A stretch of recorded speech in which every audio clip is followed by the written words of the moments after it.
عرض ناشر الحمدللہ رب العالمین والصلاة والسلام علی سید المرسلین محمد وعلی آلہ وصحبہ اجمعین وبعد۔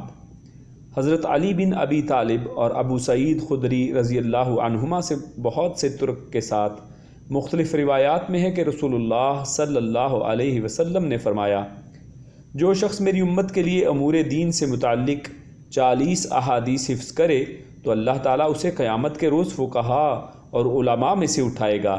ایک دوسری روایت میں ہے اللہ تعالیٰ اسے فقیہ عالم کی حیثیت سے اٹھائے گا۔ امام حافظ یحییٰ بن شرف ابو زکریا نووی رحمہ اللہ 7ویں صدی ہجری میں فن حدیث میں اعلیٰ مقام پر فائز اور حدیث کے امام تسلیم کیے جاتے تھے۔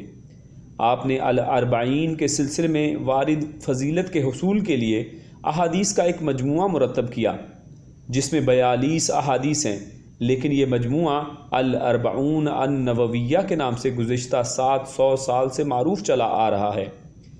بعض محدثین نے اس فضیلت کے پیش نظر اس جیسے بے شمار مجموعے تیار کیے، لیکن جو پذیرائی اس کتاب کو حاصل ہوئی وہ امام نووی کے اخلاص اور زہد و تقویٰ کا منہ بولتا ثبوت ہے۔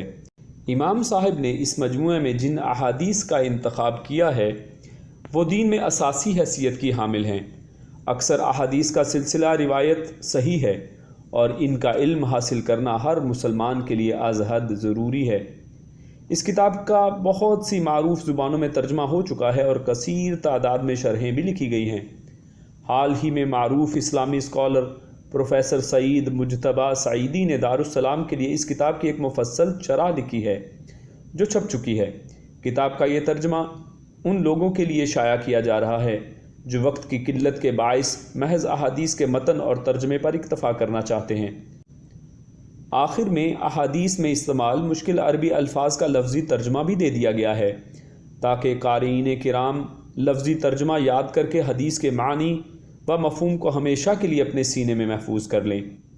اللہ تعالیٰ سے دعا ہے کہ وہ مؤلف، مترجم اور مراجع کو حسن جزا سے نوازے اور اس کتاب کو امت مسلمہ کے لیے نافع اور مفید بنائے۔ خادم کتاب و سنت عبد المالک مجاہد، مدیر مکتبہ دارالسلام۔